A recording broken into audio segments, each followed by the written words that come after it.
Good morning, true crime friends. Can I tell you something? Child, Hanukkah Claus has showed up right on time. Like this video, subscribe to the channel. Look, who's over Hanukkah? Who's in charge of that? I think it's Hanukkah Claus. I'm not sure. It's Hanukkah, and I got the best Hanukkah present ever yesterday, and that is that one Miss Donna Adelson was arraigned. Oh my goodness, it was so delightful. Okay, first of all, she was wearing Leon County Jail and shackles around her waist, and so she was like the ghost of Christmas past, Hanukkah's past. When she walked in, she was like chink, chink, chink. You know that sound of like chinking chains when she walked in? Oh, it was like music to my ears. But look, so much happened yesterday. Let's get right into it, because you know I got things to do. Okay, so one Miss Donna Adelson is in jail for the plotation on the murderation of her son-in-law, Dan Markel. So Donna, in case you don't know, is a rich white lady from Miami. And in her estimation, anything north of Miami is like the backwoods of I don't know where. So she has nothing but disdain for the good people in North Florida. Now listen, I have heard tell that in Florida, the more north you go, the more south you get. I know people from Miami, and I know one person from some of the other parts of Florida, and that is one Miss Brandy Churchwell over there at the 13th Jury. Y'all know I love me some Brandy. And so, but I had heard that like all of that North Florida was very Alabama-esque. You know what I mean? Just like more country, not as sophisticated, whatever. Now, is that true, child? I don't know. I'm not there. I'm not from there. I'm not visiting there because I feel like they might shoot black people, but that's another story for another day. So anyway, but a Miami girl by way of New York, is she from New York? I think she used to live in New York. Anyway, I might have just made that up. Anyway, Donna is looking down on those Miami people like, on those Tallahassee people like, why am I in Leon County? I would never visit Leon County. Oh, her nose was high in the air, but her nose is high enough that she might drown in a rainstorm.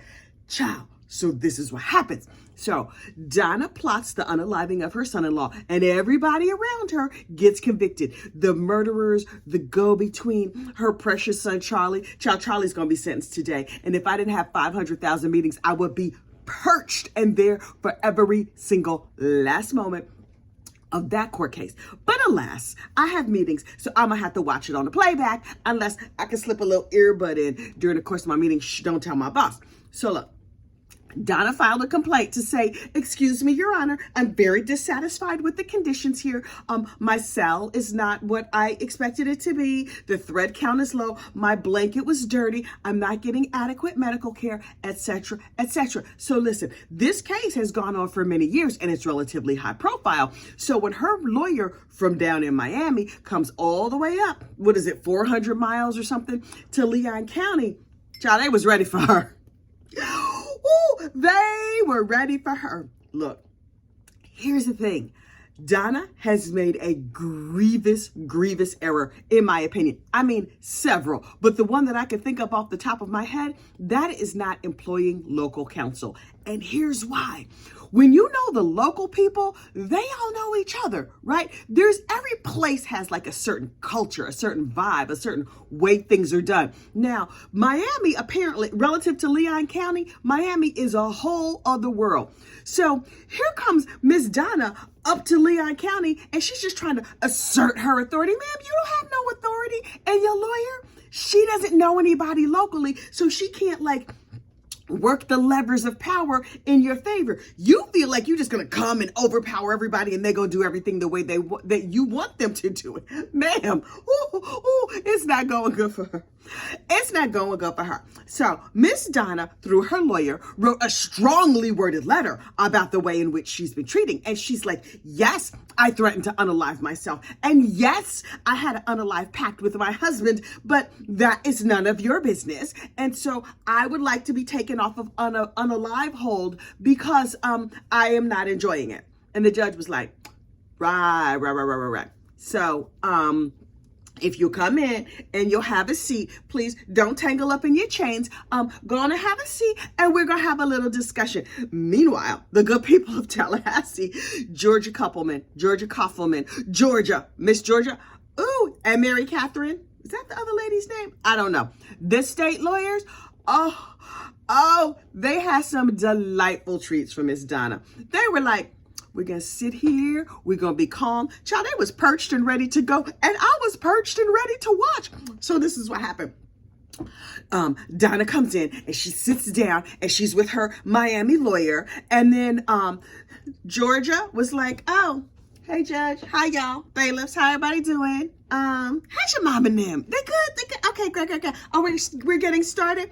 Okay. So she sits down and she's like, Georgia Koppelman for the state or this county or whoever. And the Miami lady pops up and she's like, my name is blah, blah, blah. And my no account client is here beside me. And I was like, okay.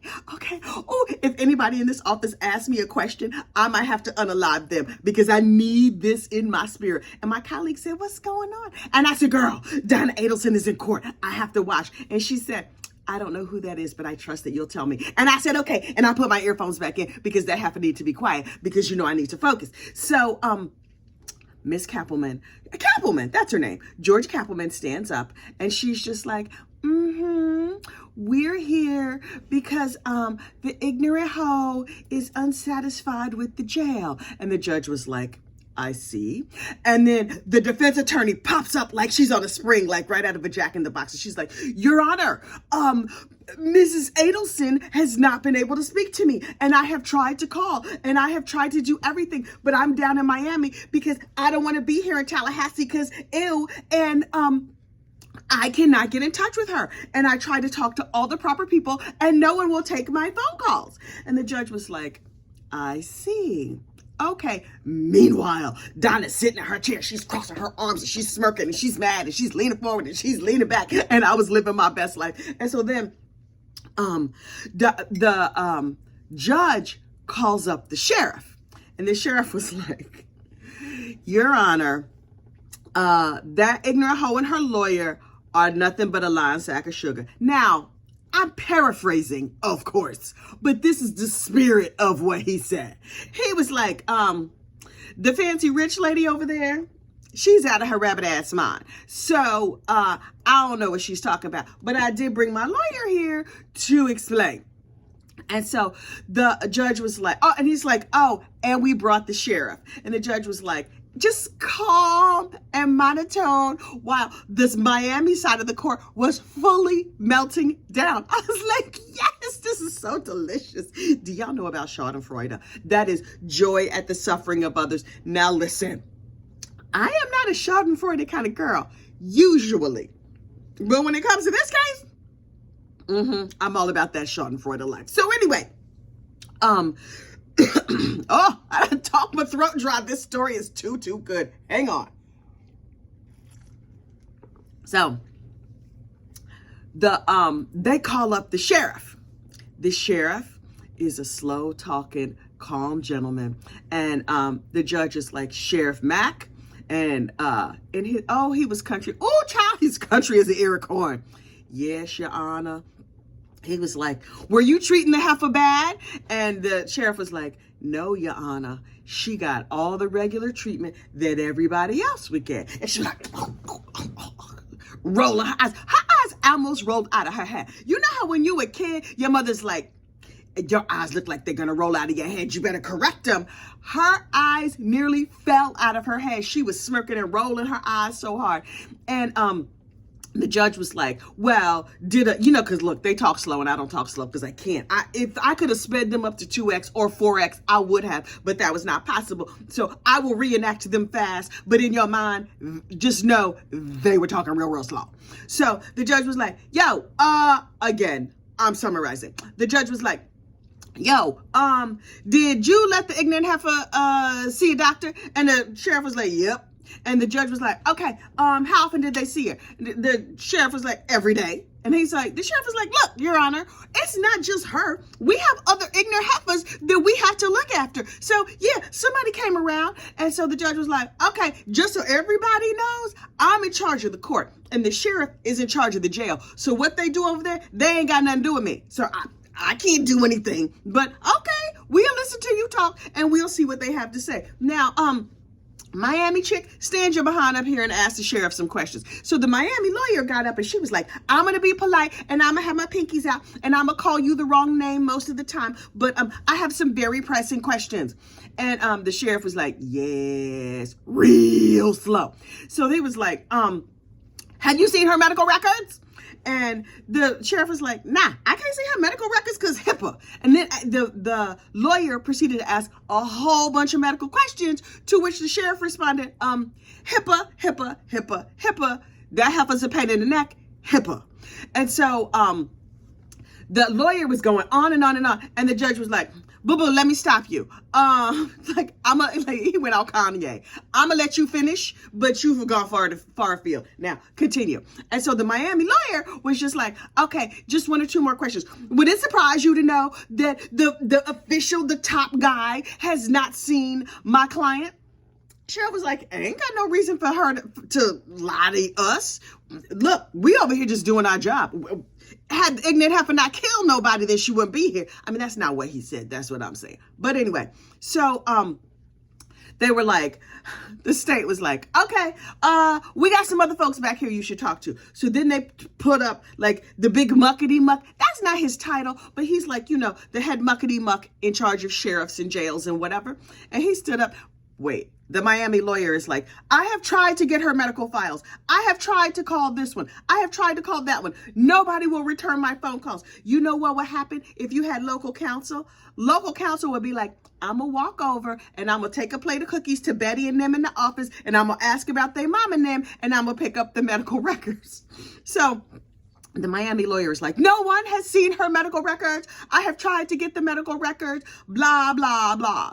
So the big muckety muck from the jail stood up and was like, Your Honor, I have the medical records right here. I have seen them. The heifer was on a 25-minute phone call with her son before she was arrested, saying she was going to unalive herself in an unalive pact with her husband. Meanwhile, Donna falls out of the chair. I mean, not really, but she was like, Again, her eyes were in danger of just falling out of her head and rolling across the courtroom. And I was dying.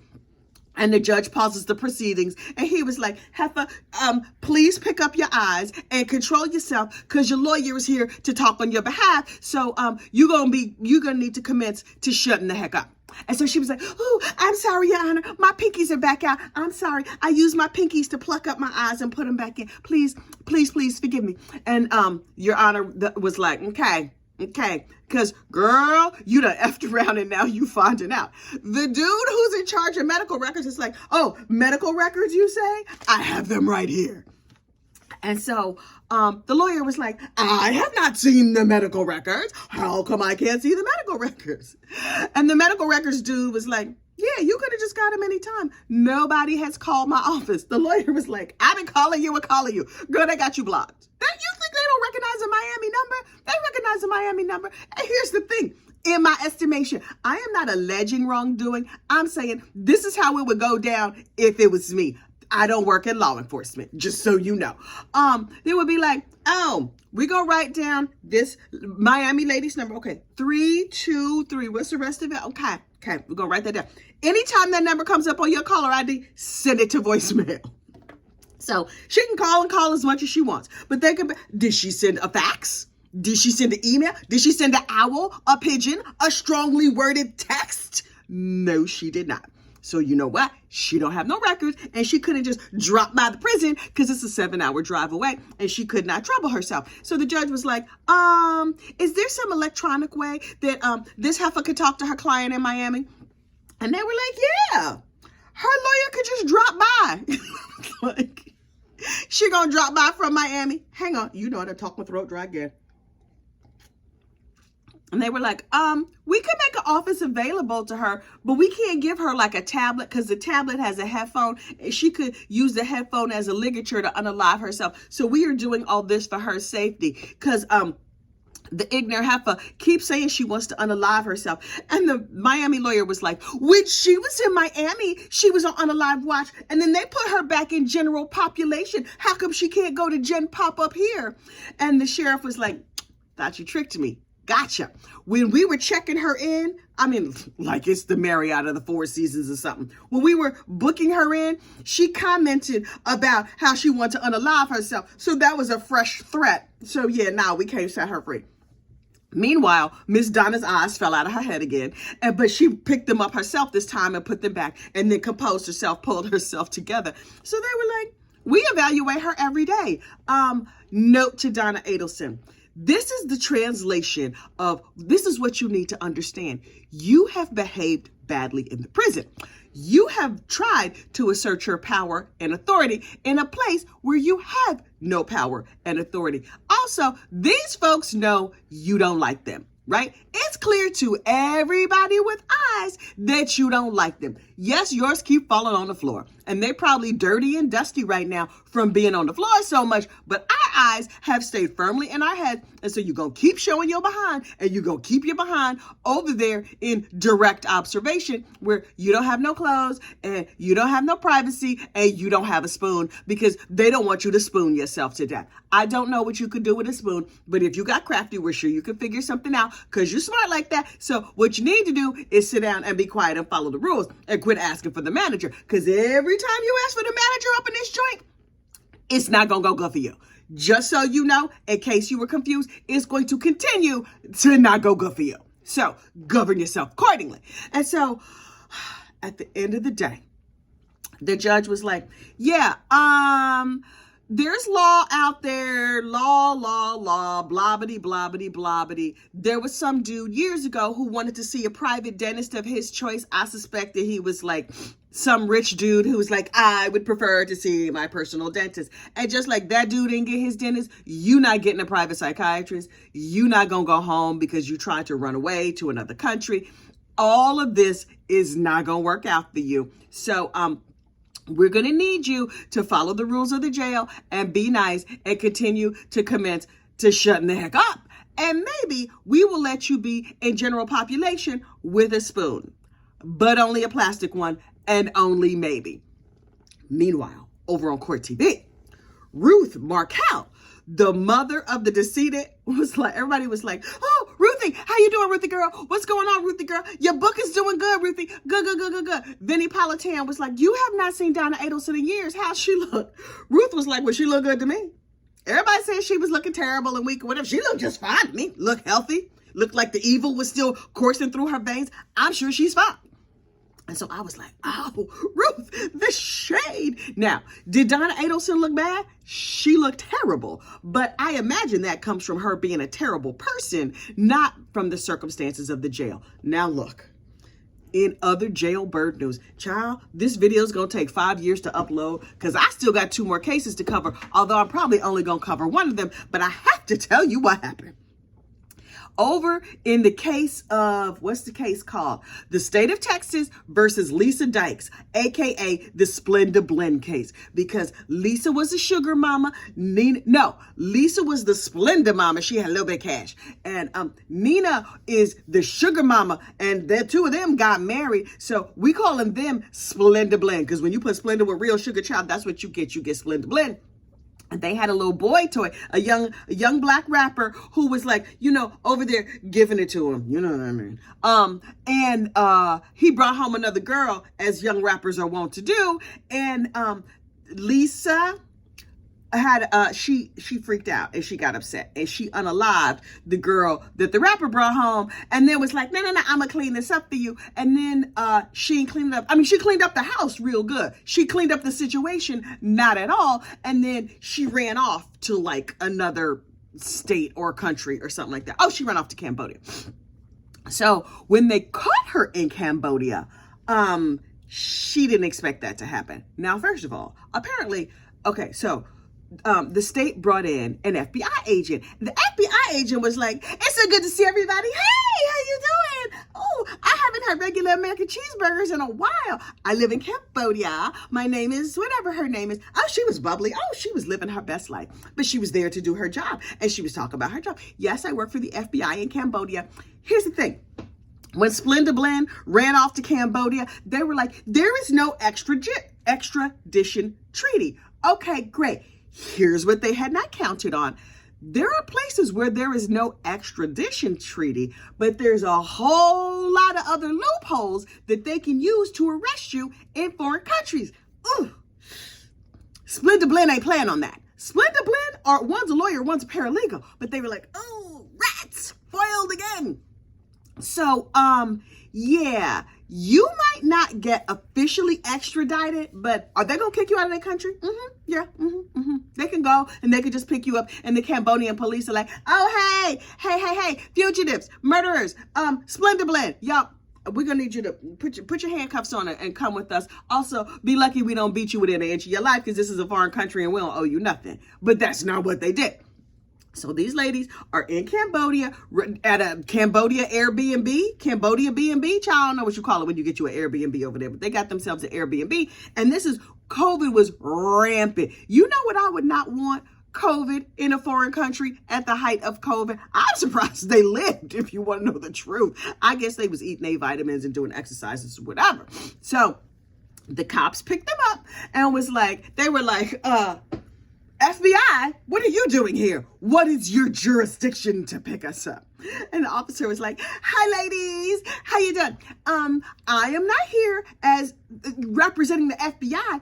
I'm here helping the nice Cambodian officers to take your murdering behinds back to the United States. You see, you're under arrest for a murder in Texas. And they were like, rats. And so she was like, so the guys, they're going to pack up all your stuff and they're going to tuck you away over here in this nice police car. And you taking your behinds back to Texas.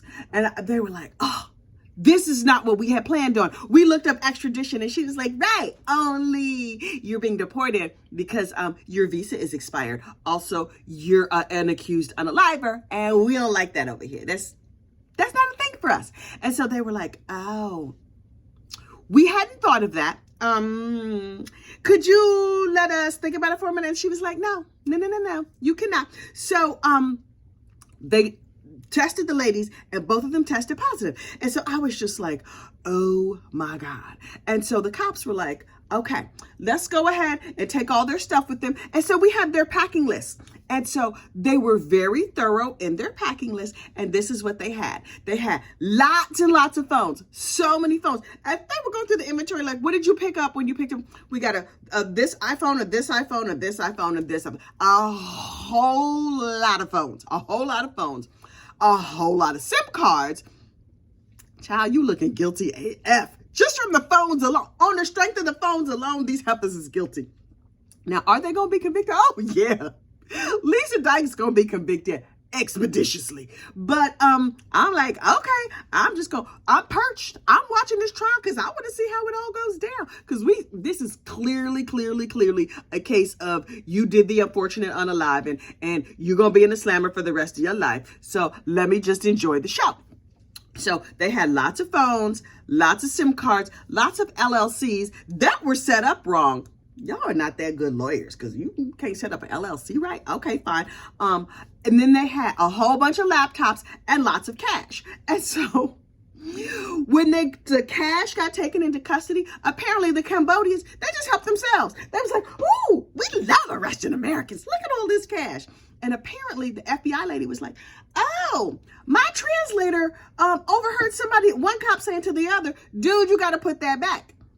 But I didn't know what they was talking about. And I was busy grinning and preparing to go have some nice Cambodian food up here up the street because it's a nice restaurant up here. But I was like, oh, say what? What happened? What happened? Okay. And so they were like, okay, ladies, we have collected $300 of your cash. And the would-be criminals are like, $300? We had like $6,000. Oops. Apparently, them Cambodians, they had a real child. Some light bills got paid. Some rent got paid. Everybody was having a big meal. She was like, I would like to report a crime. And they were like, right. You have unalived somebody. So your reporting of a crime, like, although you might have a valid complaint. No, heifer. No. But look, last but certainly not least, oh, this video has run long. You know I like a short form video because I don't have the attention span for a long form video. But we really need to talk about briefly about Miss Hannah Payne. We're going to cover her more later today because clearly there needs to be a part 2 to my morning check-in. Maybe it'll be an after work check-in or a lunchtime check-in. But I got to go, child. I got to take a shower. Like I said, I have many meetings today. Here's the thing.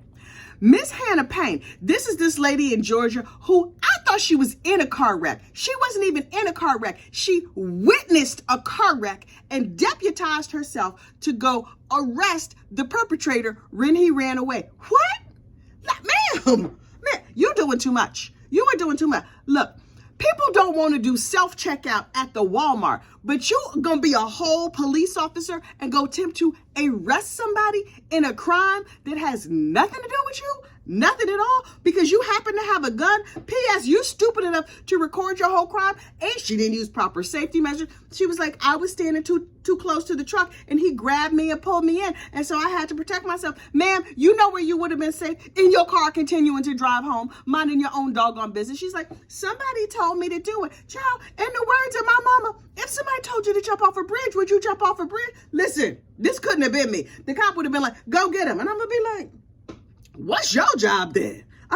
P.S. She was supposed to go get the tags, not go get the dudes. She's like, nope, I'm a whole deputy now. I'm going to hold you here and I'm going to keep you until the cops come. Girl. Right. You know, this is the same heifer who's like, I will not scan these 2 bananas myself because I do not work here. Meanwhile, she's like, have gun will travel. I'm going to go attempt to arrest or detain somebody who was involved in a crime that had absolutely nothing to do with me. I'm going to be Captain Save-A-Ho and save the whole situation and go on down here, down the street, around the corner, over the river and through the woods. And I'm going to end up unalive. Now, man, heifer, go to jail. You need to go to jail, directly to jail. Do not pass go. You know what would have saved her? Minding her damn business. Minding her business. You know this is the heifer who will not. If she can't find the sticker on the avocado she's trying to buy, she's going to be like, oh, it's no sticker. I can't work a self-checkout with no sticker. Look it up. Nope, I'm not going to look it up. That's not my job. But it's your job to go chase and arrest people and report live. Oh, she was giving live updates. Now I'm driving down the street. Now I'm making a left on Main Street. Now I'm making a right on 3rd Street. Heifer! She was doing too much. She was seriously team too much. But I am not entirely finished watching all of her cross-examination. So when I'm done watching her cross-examination, oh, sure, I'm going to let you know. Oh, yes. So you remain perched and I will let you know what I find out. Last, but certainly not least, during the time I have available today, I'm going to be over there on Brandy Churchwell's 13th juror. And so we have voted on a symbol. Now listen, when you see me in chat, Brandy's chat or any other chat, anybody else's live stream, we don't want to disrupt the proceedings because that's rude. And we are ladies. Look, we are rays of sunshine. Our pinkies are out. We do all the things, right? To demonstrate that we are ladies. I mean, there's some gentlemen here too, but mostly it's just nosy ladies. Although 80% of y'all are not subscribed. Please like this video, subscribe to the channel. I suspect that a lot of those not subscribed people are men. Secret men who are perched in the bushes just watching this madness that I call a YouTube channel. But anyway, if you see me in another chat and you want to say, hey, girl, hey, instead of disrupting somebody else's chat, just drop the ball of yarn emoji. Just drop it. And I'll be like, hey, also, apparently, in attempting to type out my name so that you could get my attention, it's hard to type out all gossip, rumor, and innuendo. People struggle with how to spell innuendo. It's fine. Drop a ball of yarn, I'm going to see it. That's like sending up a bat signal. That's like sending up an owl or a pelican or a pigeon, whatever, a crane. There's a lot of cranes where I live. Anyway, you want to get my attention in live stream. If I'm not busy, child, drop a ball of yarn or a little chocolate heart. Because, you know, brown girls, we love brown girls. Either one, but a ball of yarn is likely to get my attention first. Okay, y'all get out there. Have a great day. Do not pursue any criminals. Also, do not commit any crime. I will see you later.